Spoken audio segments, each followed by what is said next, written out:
Hi, thanks so much for watching the recording of Life of Riley's September webinar, From Horror to Hope, an anti-puppy mill advocate's eye-opening journey inside USDA kennels, featuring Mindy Callison and Alexis Bell from Mailing Out Benji. My name is Chaitana Mirle, and I'm the program director at Life of Riley. As those of you who joined the live webinar are aware, we experienced some technical difficulties. Therefore, we had to re-record Mindy and Alexis's presentation. This is the same presentation they gave on September 26th, with one exception. They have incorporated responses to questions that came up in the chat box directly into their presentation this time. But during this webinar, you will hear these two bright, young, thoughtful leaders in the animal protection movement share the story of their advocacy journey, including how they have grown as advocates and the ways in which their efforts to end puppy mills have been strengthened by new relationships they are building and information they are learning from some really lovely families who also breed dogs. This webinar is first and foremost Mindy and Alexis's story. Since Mindy and Alexis share photos and talk about their experiences visiting breeding facilities with the Canine Care Certification, we had asked Dr. Candace Croney, Director of the Center for Animal Welfare Science at Purdue University and Director of the CCC program, to join the Q&A for the original webinar. She's not present for this in this re-recorded version, but we are working to set up a separate webinar with Dr. Croney that is just about the CCC program. So stay tuned for that. And in this recording, Mindy and Alexis do their best to answer all the questions about CCC that were typed into the chat from their perspective as animal advocates who have visited these certified facilities. In the email that accompanies this video, I have also listed the links to the CCC website, which includes additional emails and contact details where you can direct your questions about the program. But this webinar was never intended to be about the Canine Care Certified program. It was meant to be about Mindy and Alexis's journey. Life of Riley's goal with our webinar series is never to push one policy solution or one program. Rather, it is to strengthen the animal protection movement by highlighting new perspectives, ideas, and leaders in the animal welfare movement, and opening the door for communication and collaboration amongst people who share similar goals, like wanting all dogs to be in loving homes throughout their lives, but might have very different ideas of how we achieve those goals. The audience for the September webinar included breeders, brokers, pet stores, government officials, and scientists, in addition to a large number of animal protection organizations. Life of Riley believes we are most likely to come up with viable, sustainable solutions to puppy mills and other companion animal welfare problems if all of us work together instead of against each other. Our webinars are also designed to nurture a culture of trust, respect, and understanding. Specifically, as a result of the September webinar, we hope to end once and for all the characterization of an entire religious community, in this case the Amish, as cruel to animals. Whether you are watching this video for the first time or rewatching it after attending live, I invite you to join me in listening deeply with the goal of understanding, appreciating, and learning from Mindy and Alexis's perspective. Thank you for being in community with us, and Mindy and Alexis, I'll pass it over to you. First of all, I want to say thank you so much to Chaitana and Life of Riley for creating a safe space for us to have this conversation. We all know that there's not a lot of transparency in the puppy mill world, and there's also not a lot of trust when it comes to communication. So when Alexis and I first started giving this presentation a few weeks ago, our voices were shaky, we were nervous, we were seeing the names of people and inspectors and rescues and pet store owners like popping on our screen. And as all of that was coming at us, we were realizing the impact that we were going to have at this moment. As Chaitana mentioned, we commanded a room with USDA inspectors and dog breeders and rescue organizations. In what world could we all gather to hear one message and one perspective? And it's the fact that things have changed. We have seen some progress, and The fact that Alexis and I were nervous shows why there is a fear of transparency. Some people don't always feel safe opening their kennel doors, opening their rescue doors, allowing people like us to see what's going on. So we're really grateful to Chaitana and Life of Riley for giving us this platform, but we're also really, really deeply thankful to Dr. Croney and Purdue University and the Canine Care Program and the breeders who saw what we were doing. They understand our intentions and our work, and they took a chance on us and they let us in. Let me. So I really want to start off by saying there's a lot of passion and influence on both sides of this. Everyone is here because they care about animals. Every single person on this call, whether you're a pet store owner or a breeder, or you're a national rescue or animal welfare organization or a rescue, we are all here because we love and care about dogs. And unfortunately, dogs and our vulnerable communities are often used as pawns in political strategy. So I wanted to let you all know, Alexis and I aren't going to allow ourselves, our experience, or our research to be used in a political fight. We know that's already going on out there, and we're just trying to get everyone to start seeing beyond the sides. There is no good and evil. We're all just humans who are trying to live and survive in a world, unfortunately, that is run by capitalism. So we are trying to find a way forward where we can all start having communication safely. Um, the last time I had mentioned that I'm a former preschool teacher, and so I'm going to throw this out there again. We're all kind of playing in the same sandbox. Some of us might be on the edge, not ready to play with our new friends. We're all bringing different tools to play with, whether we have the buckets or we have the shovels. We're all trying to kind of coexist in this big sandbox on the playground. And whatever you're feeling last week, before this presentation, after this presentation, all of your feelings are valid.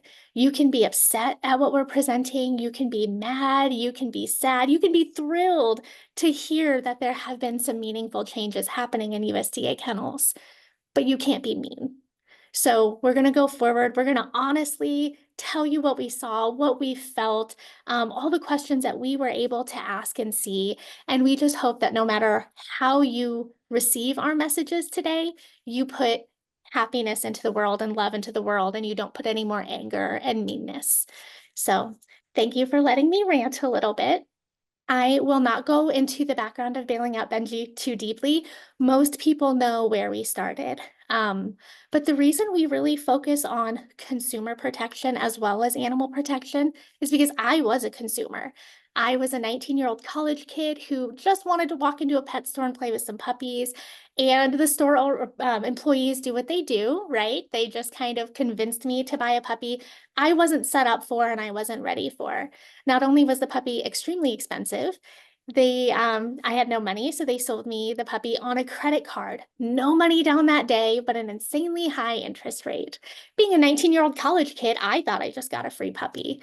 And it wasn't until 2 weeks later that I learned about puppy mills. First of all, that store was on the news because that's where they sourced from, puppy mills with a lot of dogs and violations. And it wasn't until the first bill that I even realized my credit card had an extremely high interest rate. So at the root of it, Bailing Out Benji has always really tried to educate the public. Research before you buy. When you're walking into a store or you're looking at a website, it is on the consumer to do their research, unfortunately. The path that's been laid out so far to find a responsible breeder is extremely narrow, and there are no guardrails. There are no communications or hand-holding to help the public find a responsible breeder. We just tell them, this is the 3 things you need to look for, and goodbye. Millions of families are clearly supporting inhumane puppy mills because our work on that front isn't working at the moment. So Bailing Out Benji, we researched this industry like no other, and I'm so excited to bring on Alexis Bell, our research analyst, who has completely transformed the way that we look at our research. I want her to tell you everything that she's working on and all of the really important and impactful ways that Bailing Out Benji has already made an impact on this industry. Hello. As a data-driven organization, we're, like Mindy said, looking at a load of different things, and we really try to take in as much as possible to be as fair as possible when giving transparency to the public. So some of the research that we are doing is that we're a majority of the time forensically auditing government documents to gather information about who is selling where to pet stores, those breeders and brokers. And then we're using all of that information to build a massive database to keep track of everybody. But it's not just those licensed breeders and brokers that we're tracking. We're tracking a plethora of things like unlicensed breeders.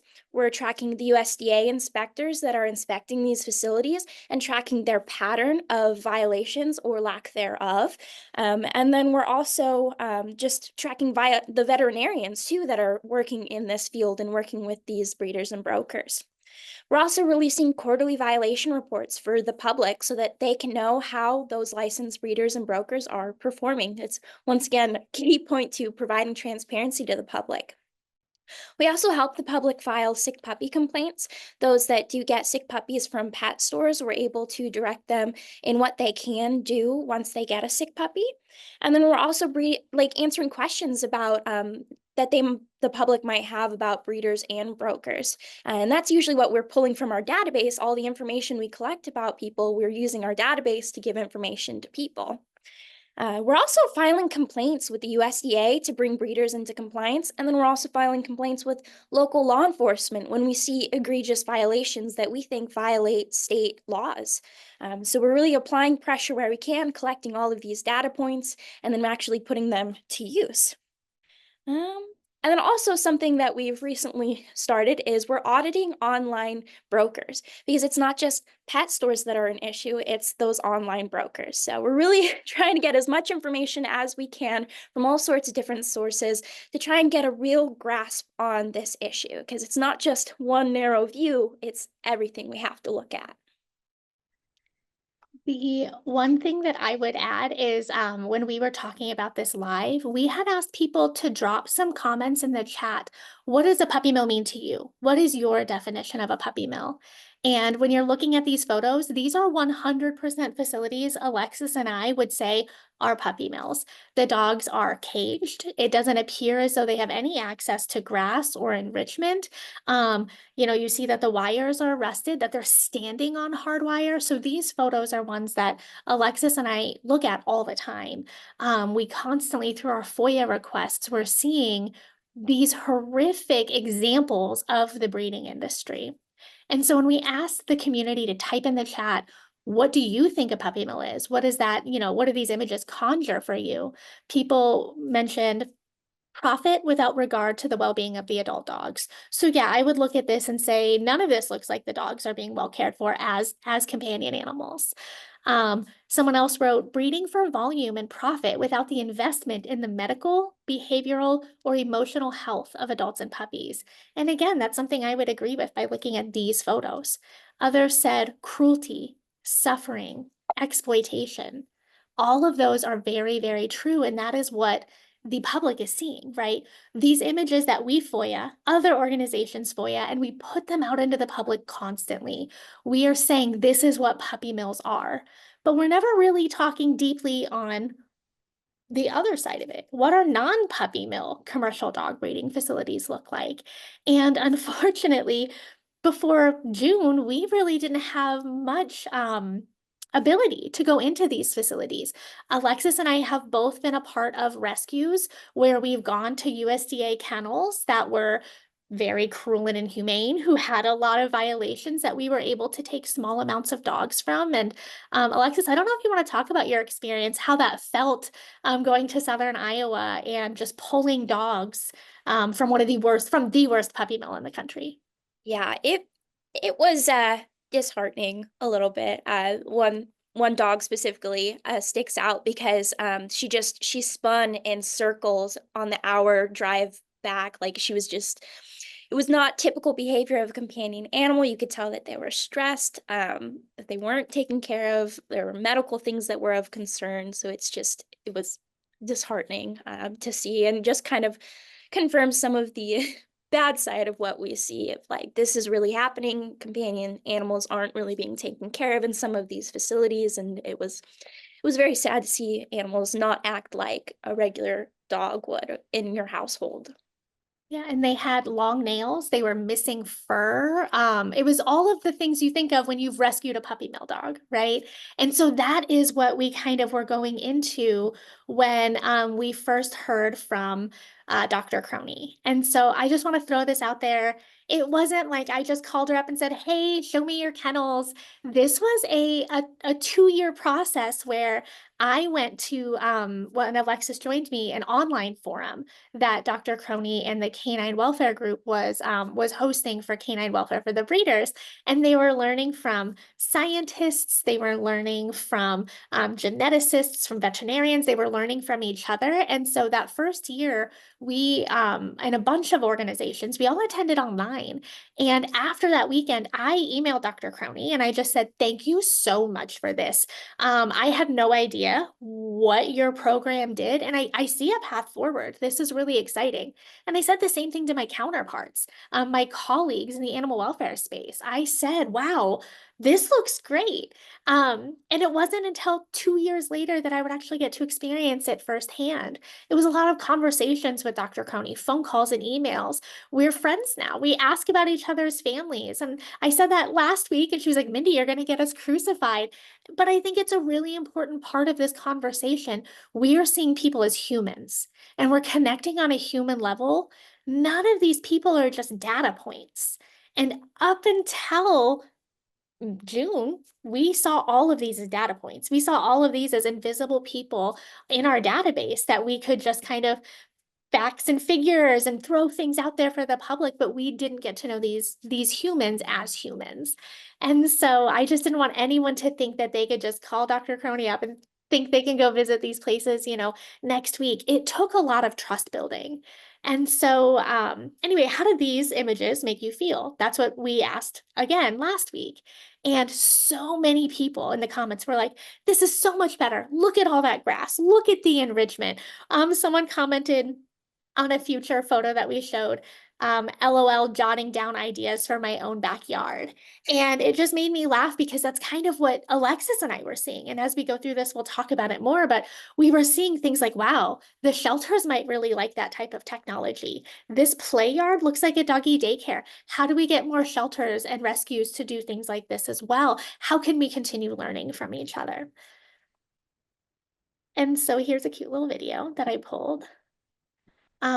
To me, this just doesn't scream puppy mill. A few minutes ago, we were defining what everyone thinks a puppy mill is, and look at this. There's enrichment, there's socialization, there all of these dogs playing and getting to know each other.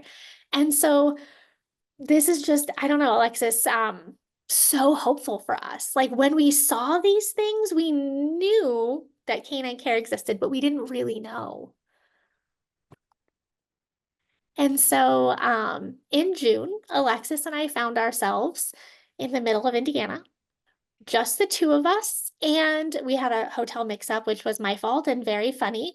But the night before we were supposed to start our tour, we were told one of the local breeders wants to have everyone over for dinner.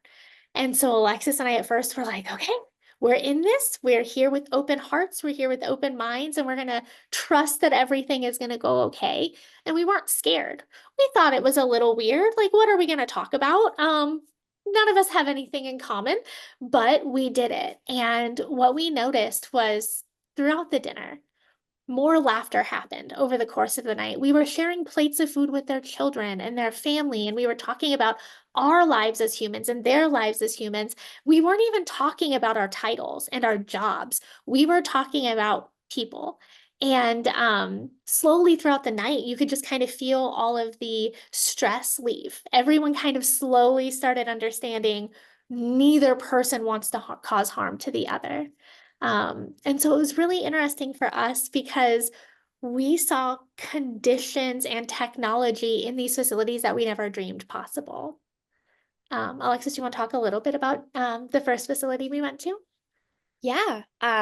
Well, I think the major thing of going on to the kennel was we did get to see like the play yards and stuff. So we would walk through the dogs and they would bark for a little bit, but they settled after a while. They like normalized us being there. So I think that was a major sign and something that taught in conversation they were very proud of, which I think is a great thing to be proud of, because usually, I mean, I've volunteered in rescues, I've been to problematic facilities, and so seeing dogs that weren't stressed by us being in there, that were like, hey, okay, you're cool, that's fine. It was a great thing to see. And they would take treats from us, but then they'd like still kind of want to socially interact with us too. So I think that was something that was pretty amazing. Did you want to talk about the features that you liked? I think the thermometers on the wall.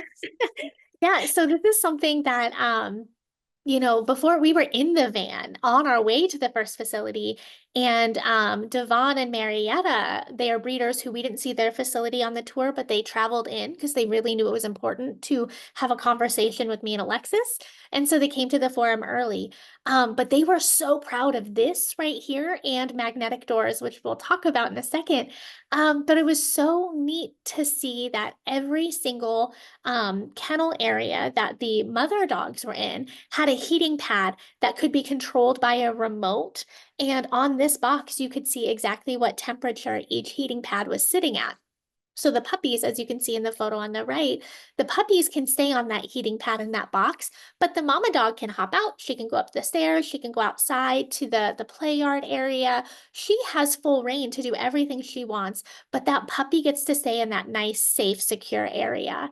And this one piece of technology has helped lower the canine morbidity rate so much. And this is something that we learned as we were, you know, talking with these people, that a lot of the Amish facilities got into dog breeding the way we've told everybody. Puppy mills started, right? These big factory farms pushed out the small local farmer, and the local farmer had to figure out what to farm next. No education came with that. And so where that educational piece finally fit in was when the group of Amish breeders in Indiana went to Purdue and said, we only hear what we're doing wrong. Can you show us how to do it right? And that to me just, it spoke volumes. This is something that was led by them and their community. And just as much as Alexis and I are nervous to try and bring this conversation into our community, so were they. They had to talk to their family members and their friends and their neighbors at the store and at church and basically say, the way we are doing it is wrong. Here is the better way. No one ever wants to tell their friends the way you're doing something is wrong. Maybe there's a better way. And so there was a lot of bravery there, and there's also a lot of competition, and it's really fun competition. But they all kind of work together to help build these facilities.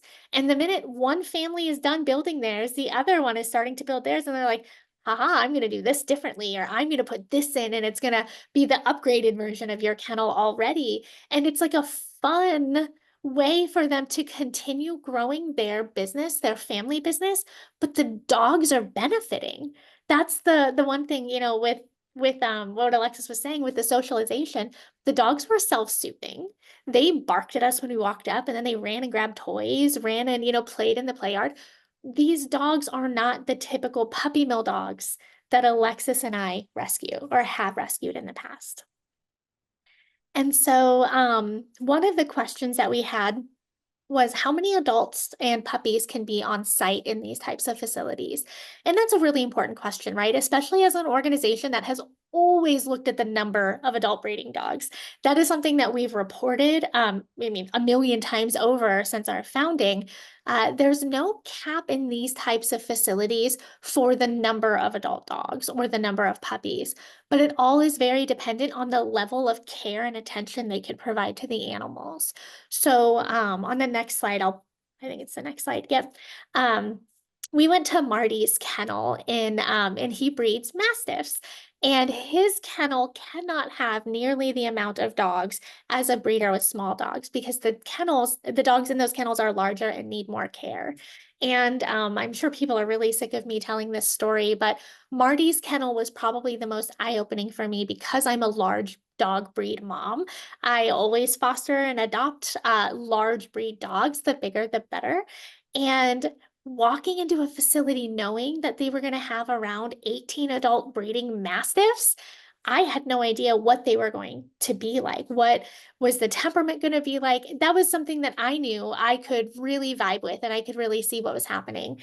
And as you can see, this Mastiff was happy and friendly. And as I'm trying to listen to Marty share his stories, this Mastiff is dropping toys on me. He wants me to play fetch.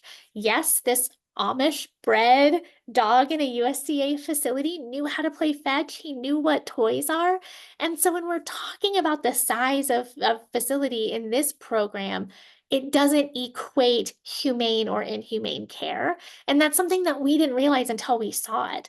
There were facilities that did have 70 adult breeding dogs, or around there. You know, we didn't physically count them all, but never at any of the facilities we visited did we think, this is too many. Or could we even tell how many dogs there were? Because everyone was doing their own thing. No one was barking ferociously. No one was terrified at us. Everyone was kind of off in their own little space. Did you have anything to add about dog count, Alexis? Yeah, I mean, I think the second Marty we saw was one of the bigger ones. He had a lot of dogs, but like that was by far my favorite facility, not just because of the mini poodle, but because she was so cute. She was coming up and laying in my lap, but just we went into the play yards, and he had talked about before we'd seen his kennel that like his sons helped with the socialization of the dogs. And like with that many dogs, I think that's always a concern. At least that's what I tell people when like they ask me about it, like having hundreds of dogs, like socialization is a concern. But like going into Marty's play yards with all of his tiny little dogs, like you could tell that they were socialized, that his boys did a wonderful job just loving on those dogs, because they would come up to us even after all the treats were gone. They'd want to lay in our laps. They'd want to get pets. Like they sought attention and affection. Like they were just, I just thought it was amazing. And that's not something that like looking at the hard data or the hard numbers that I never envisioned would be something that would happen. So that was definitely altering to see what I maybe on paper wouldn't have like thought would be okay, but like they were loved, they were taken care of. There were lots of people coming in to help with their socialization. So there's other aspects that we have to look at when looking at the data and not just the numbers. Since you mentioned your little mama dog, do you want to talk about the intentional breeding and the rehoming plans that happen with the adults? Yeah, I think that's always a concern too, because we're like, oh well, there's no breeding cap on dogs, and like there's no plan in like puppy mills for them to leave and be dogs after. But something that was very amazing to see was that each of these facilities did have a plan for their dogs. They can breed them for up to 6 years old, I think, and then or 6 litters, and then like it's done with the intention that they are going to be in homes. So they're also doing things throughout the breeding program to make sure that the dogs are ready to leave. Like we saw stairs in the kennels, you know, that's getting them ready to go up and down stairs. They talk about how they also try to do like some leash training before they leave the breeding program. So it's like they're being intentional with these dogs, and they know that they're going to be companions one day. And so they're really treating that and fostering that type of environment so that they can be ready to go to homes after their breeding program. And that's just not what we see in the puppy mill industry. So it was just absolutely amazing to see that initiative and to know that they were caring so much about the dogs at their facility that they wanted them to have that end goal of like being in a home after they leave their kennel. Well, and I think it was Tim's facility, which is where this little Pomeranian was, where he said that he would have vet students come to the property, and certain dogs, no matter what he did, were having a negative reaction to these students. And he didn't understand why until he realized it was the baseball caps and hoodies.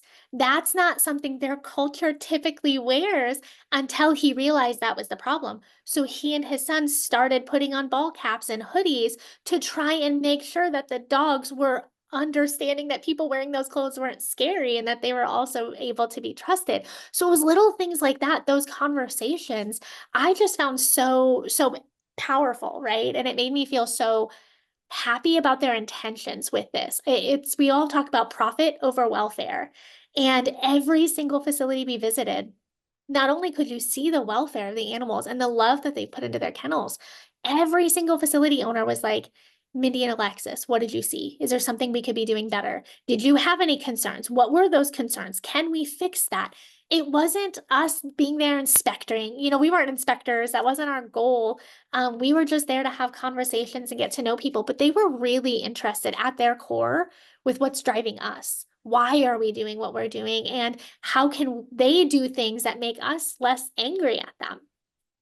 And then in the chat as well, someone asked, are these puppy mill breeders seeing dogs as companion animals? And I wanted to ask it that way because these aren't puppy mill breeders. And I mentioned this on our last call. We have to separate the term puppy mill from commercial breeder. And I know that's yucky, that's icky, it's hard. Things are hard, especially when it's not black or white. But these facilities that we saw, the dogs that we saw, we would never call puppy mill dogs. We would never, ever call any of these facilities puppy mills. And we probably saw 300 or so dogs that day or over the course of a day and a half. And not one dog did I think I need to save it.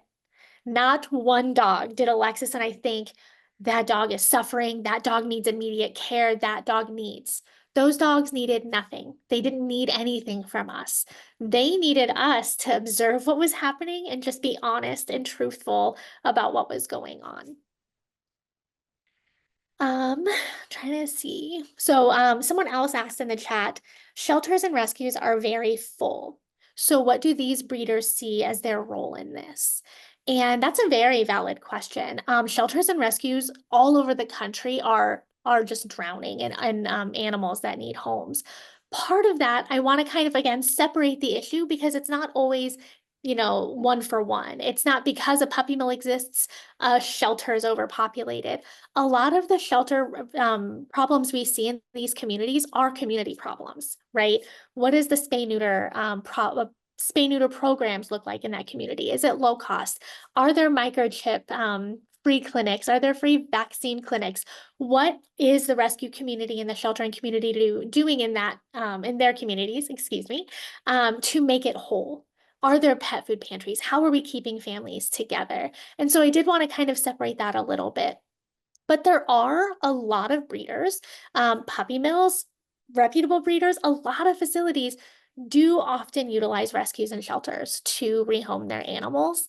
I believe that these canine care breeders are trying really hard to limit that because the puppies that they're breeding are healthier. They are really focused on genetic testing. Alexis and I, again, we saw that all weekend long at the forum. They had a lot of people talking about the importance of genetic screening, OFA tests, making sure that your puppy is as healthy or the parents are as healthy as they can be, so the puppies can be healthy, so you don't have consumers who are upset or angry at you.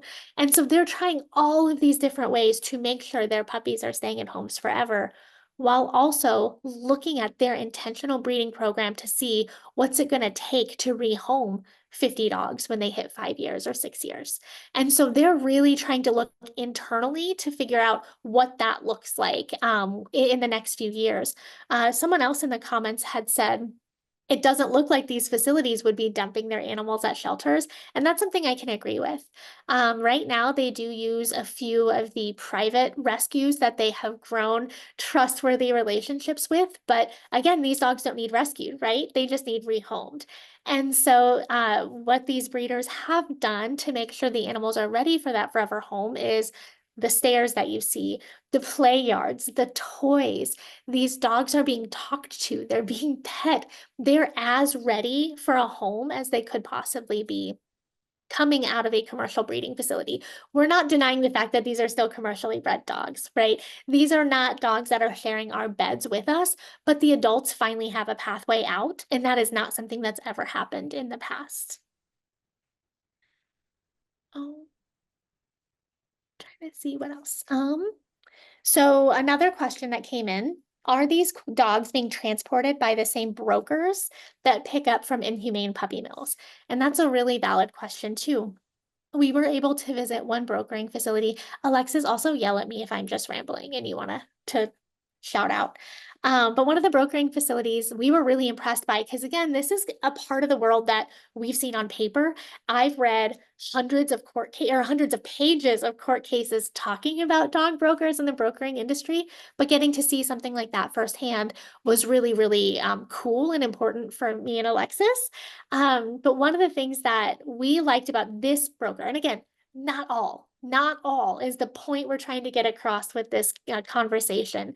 Not all Amish are cruel, not all breeders are cruel, and so that not all space is that uncomfortable space that we're living in right now. But this brokering facility isn't one that I had concerns about going into. Not only did we see firsthand that their veterinarians are helping to serve a veterinary desert that's in their community. Their veterinarians are there to help members of the community, whether they're breeders or just neighbors. If they have an emergency, this facility has vets when no one else in the community has access to that. But they're also being very, very intentional with who they buy from. And so the brokering facility that we saw, they want to make sure the breeders they're buying from meet these standards, are Canine Care Certified. Whether or not they're completely certified yet or they're on their way, these brokers see their role in this as being intentional about who they're buying from, while also trying to educate and inspire more people to come along the way. Because all of this that we saw is really community led. Alexis and I could not force this change. I think the public has done a phenomenal job conveying our issues, conveying our concerns. We don't want dogs in cages anymore. We don't want dogs living on hard wire. We want dogs getting the vet care and the testing they need. We want all of that, and we've been demanding that. And this community of breeders and some brokers are now seeing those concerns, hearing those concerns, and they're trying to set themselves apart. So that was kind of a really long way of saying that no, they're trying very hard to be intentional, just like the breeders are. Do you have anything to add about the brokering facility, Alexis? I think it was great too that they consciously capped how many dogs come into their facility, which is like, once again, being intentional, taking on that responsibility of like, not only who am I sourcing my dogs from, but like, how much can I responsibly take care of? I think too, seeing the dogs in the broker place is like, sometimes you're concerned, like some people talk about like, it's a warehouse for dogs. But really, it was kind of like a nursery for the puppies. Because we went in during like nap time too. So like they were calm, they were napping. There were some that were up and still playing and stuff, but they didn't seem stressed in the facility. Like they were just in the nursery is what it kind of came off to be. Yeah, and at one point I saw Devon, who again, we didn't see any of his facility on our tour, but I saw him duck into one room, and so I kind of followed him in because that's the fun thing for me and Alexis. We weren't there to see anything specifically. We were kind of just there to see everything. So we just went where people went and kind of followed whoever we were following. But I popped into this room with Devon and I heard him go, "Yep, there they are."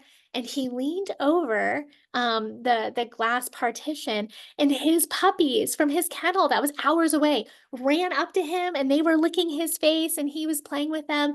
And it was like, oh, they have an attachment. They don't fear him. They see him as their handler, as their human, as their person. These little puppies were not born in fear like so many puppies have been over the years. And so that was just a really cool thing to see. And it was so unplanned. I know people think that Alexis and I are fools. They think we're falling for some scheme, but we just see things less two-dimensionally than before. We are trying really hard to understand that this is not an easy issue. It's insanely complex. And the faster we all kind of come to that agreement that this is complex, it is not black or white, the faster we're going to be able to see these changes and grow these changes. And then here, so we didn't visit this facility. These are photos that I borrowed. But as someone, you all probably know me and you know my dog Eleanor, she was a golden retriever who suffered so greatly in an inhumane USDA licensed facility. Her puppy mill got shut down. They had more than 220 violations. Dogs lived in those cages that we showed you photos of earlier. Dogs were starving to death. USDA inspectors were walking by as dogs were starving to death. That was the hardest case I think that Bailing Out Benji has ever really been involved in. Seeing John's place and how he takes care of his golden retrievers, it just healed my heart in a way I didn't know needed healed. To know that my dog didn't have to suffer. She could have been born into a much better facility than she was. And I would have been really happy if Eleanor's parents and grandparents and puppies were born in this facility instead of the one that they had to be born in. And that's the reality we're living in right now. We're not getting rid of commercial dog breeding, right? But we can get rid of the cruelest, the most inhumane puppy mills. So dogs like Eleanor and Lana and all of these other amazing dogs who have been born out of cruelty and out of profit might not have to do that ever again. We might be creating a world and encouraging a world where, yeah, they're still breeding, but look at this. Look at these little puppies and these adult dogs playing. This isn't a puppy mill, right? And so at the Canine Care Forum, as we were getting ready to leave, Alexis and I had to make the 9-hour drive home. I went up to John and I congratulated him because he won an award for how great his kennel is. And I told him, like, congratulations, we have to go, but I'm sorry I won't see your presentation later. And he said, wait, can I show you something? I really want to show you. He pulls out his iPad and starts showing me videos of the golden retriever that is in the top right corner that he's loving on. He said that he got to save a dog. He got to save dogs, and he got to rescue them and save their lives because of how much effort and love he's put into this program. The Indianapolis Zoo had some African painted puppies who were being neglected by their mother, or rejected by their mother is a better term. And they couldn't thrive in that environment at the moment. So the zoo reached out to Purdue and asked if they had anything that they could do to try and help these puppies survive and thrive. And John stepped up. He said, I'll do it. I'll see. I don't know what's going to happen, but I'd love to try. And since he already had a nursing golden retriever, he has videos of golden retriever puppies like raising these African painted dogs. And he got to be a part of something that so many of us on this call get to do all the time. We foster dogs, we rescue dogs, and because of the trust he's built and the love he's put into his kennels, he got to experience rescue. And he got to experience that too. And, you know, he was the one who was telling me how hard it was to go to his store, to go to church sometimes and know that people in your community are judging you because you think you're better than them. And that's not his intention. That's not his heart either. He just now sees this is what people want and this is what dogs need. So I really wanted to share that story because I thought it was so powerful to have him feel like he gave back, even though, I don't know, it's not his job to give back in that way. I just thought that was really neat. Let me look at some other questions. Lauren, one of our volunteers, shout out to all the Bailing Out Benji volunteers who attended this again. They already heard me and Alexis talk about it like right afterwards, but so many people were in the conversation and I was just really happy to see your faces and your comments. Lauren had asked if the Amish can get grants to help build these kinds of facilities. That's not something Alexis and I know anything about, but we do know that this is very community led. So they help each other build all these facilities. And the more that we can encourage that kind of change, I think the more we're going to see these types of facilities growing. 2 other people asked, do canine care breeders sell through stores and websites? I mean, yeah, like they do. It's not something that we are going to deny. It's not something that we're angry about though, right? Because those puppy mill photos that we showed you, those breeders are selling online and those breeders are selling to pet stores. So are these guys. And a big part of the conversation that is for some reason missing is the fact that every organization, every national organization has admitted that some pet store puppies come from puppy mills. Most puppies from pet stores come from puppy mills. The majority of puppies, everything has been the majority or most. It's always been very wishy-washy. No one has ever said 100% of puppies sold in pet stores come from puppy mills. So again, this is that weird gray area that we're living in, because no, I don't call these facilities puppy mills, and I would never call these facilities puppy mills. But two things can also be true. Yes, they're selling online, and yes, they're selling to pet stores.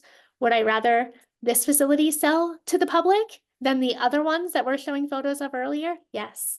1,000 times yes, I would rather someone buy a puppy from one of these facilities than the ones that are currently the most accessible to the world. It is easier to find a puppy mill online or in a store than a responsible breeder. And so the public has to do their research, but that's where we come in. Our organization has to, all of us, we have to be honest and transparent about the landscape of the breeding community. So on this slide, we've talked about, without talking about the canine care program or their standards, because again, that wasn't our intention. We kind of just showed you what all of their standards are. They care about physical health, they care about behavioral health, the environment, the breeding life and retirement, and then caretaker expectations. So the very like gist of it is this is kind of the core, their core values as breeders. It's not necessarily the exact rules that they're following. And I don't think anyone really owes anyone else that kind of stuff. What I noticed after our first webinar and in the time between is that a lot of people and organizations can't give up control. And control is what's really kind of hurting the dogs in the middle, because the controlling factor is policy. People either want something to happen or they don't want something to happen. And we're forgetting all of the people and animals in the middle. And so if we can just kind of start having open and honest conversations with each other, trying to meet these breeders where they're at, trying to understand why they do what they do, I think we're going to move the needle further than we've been able to in decades. I think that this is a path forward for people to at least understand not all Amish breeders are cruel. Not all commercial kennels are terrible.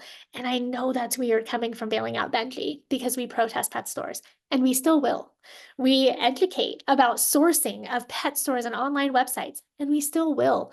We are doing huge things that other organizations aren't, but we are able to do this too. We're calling this now like our field research. We're not investigating. We're not going in with undercover cameras and trying to do anything. We're just meeting some cool people who care about animals and love animals and want to show us what they're doing. And I'm really proud of our organization for being able to live in that space, because it's not easy. It is not fun to have people upset at what we're saying. So again, this wasn't about canine care, but I wanted to throw this out there too, because people are terrified of this program succeeding, and I'm not quite sure why. I mean, on some level, I get it, but right now it is so small. There are like 220-ish canine care breeders that are currently certified. That is less than 6% of all USDA licensed breeders in the country. So this is such a small program that we see potential in. We think that this could really be something that just transforms the commercial dog breeding game. And I know that sounds scary to people who want to see an end to all commercial dog breeding, but I'm not going to see that in my lifetime.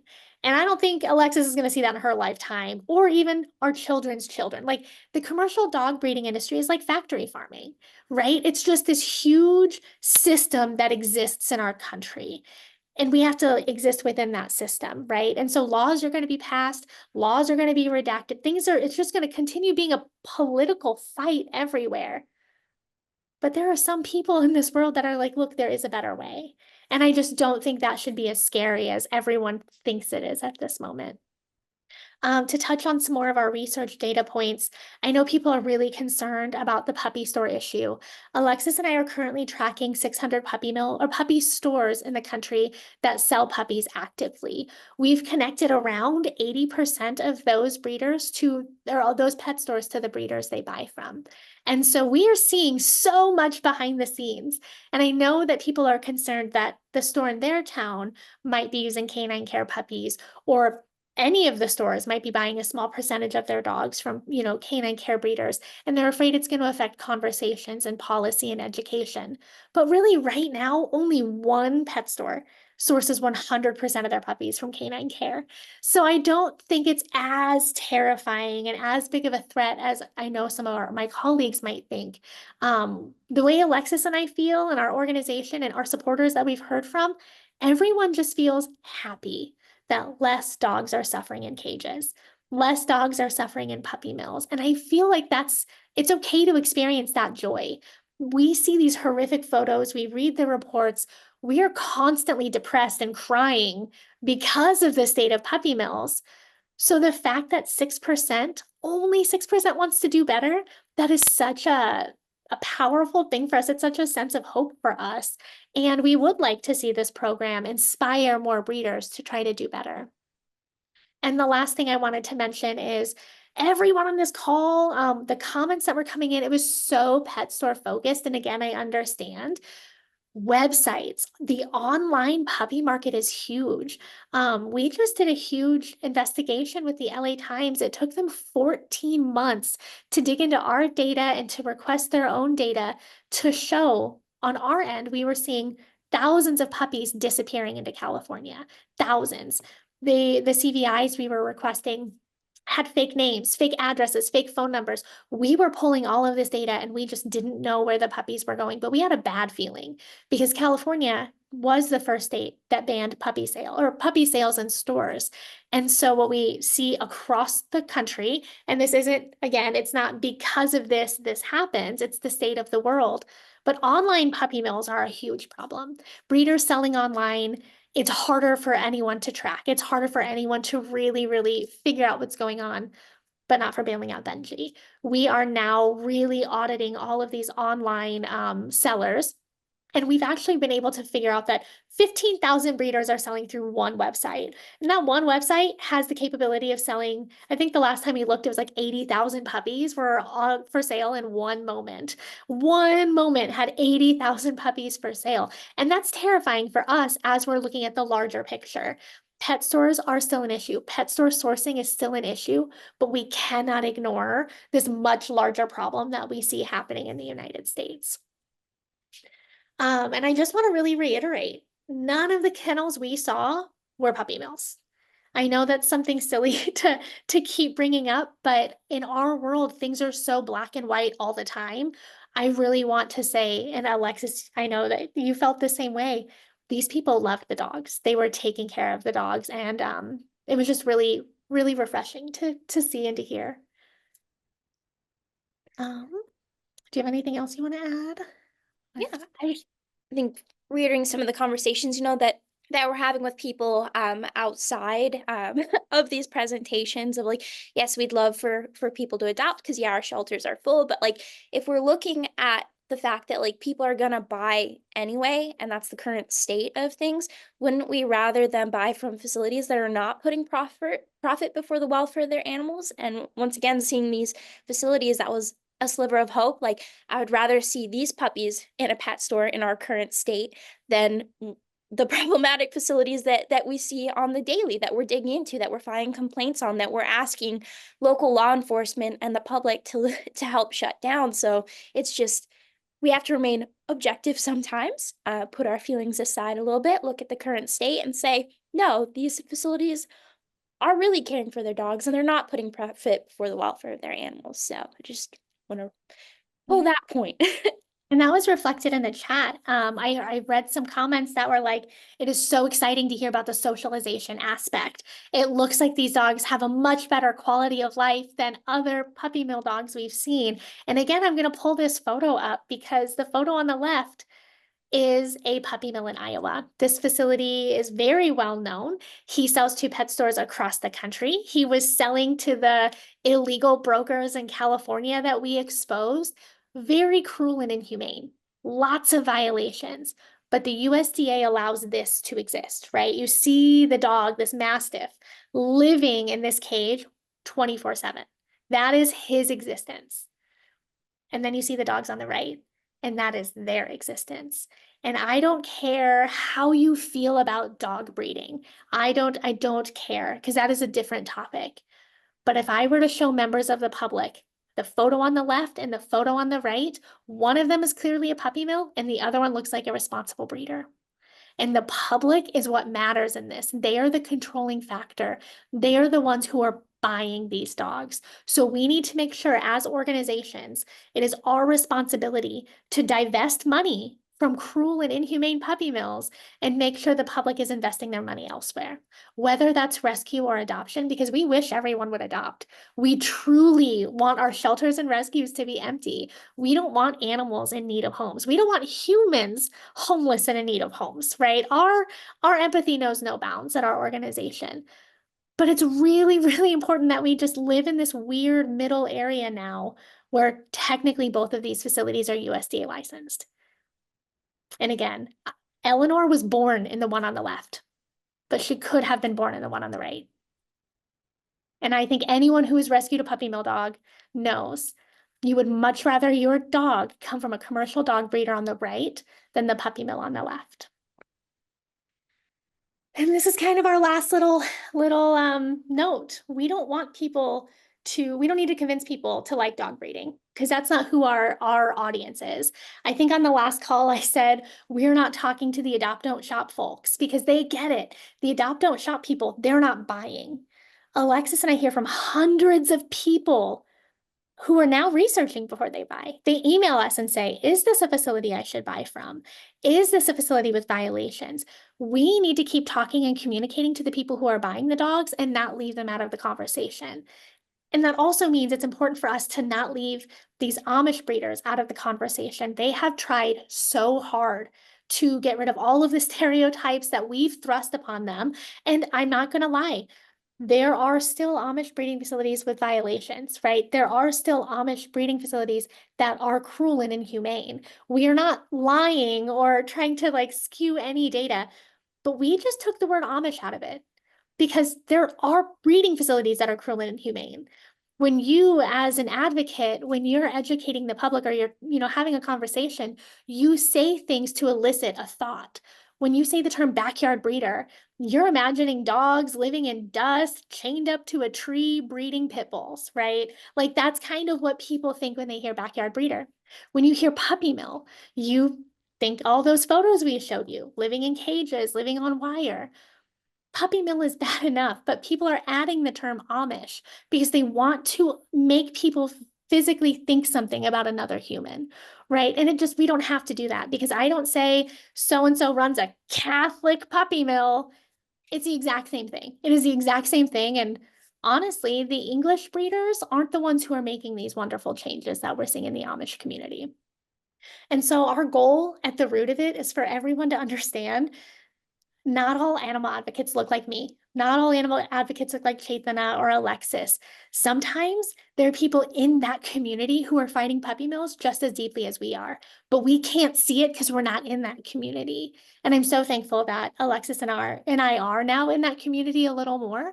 We're going to keep saying yes when we're invited out. We just want to know. We want to learn things off of paper. And so we are not going to be bullied into not exploring this really cool and weird part of the commercial dog breeding world. And I'm really thankful for everyone who's given us that opportunity. And I just want to end by saying, deep in all of the policy talk and the strategic goals, where we've all kind of lost the plot a little bit. How can we make sure that every single day dogs aren't suffering in puppy mills and humans aren't being lied to and manipulated by the industry, whatever that means to you? And so our goal really needs to be really re-examined. We are here for the dogs and the people. And that means sometimes we have to be friends with the people who are breeding dogs too. I know that Chaitanya is going to email this out, and she's going to email a link to our article that I wrote about our experience going. It's got a little more storytelling in it. This is kind of a weird format for us to be able to share our story. And if we happen to miss your question, or if you heard us say something last week and we didn't say it on this recorded webinar, like there's no tinfoil hat conspiracy theory. We're not like trying to hide anything.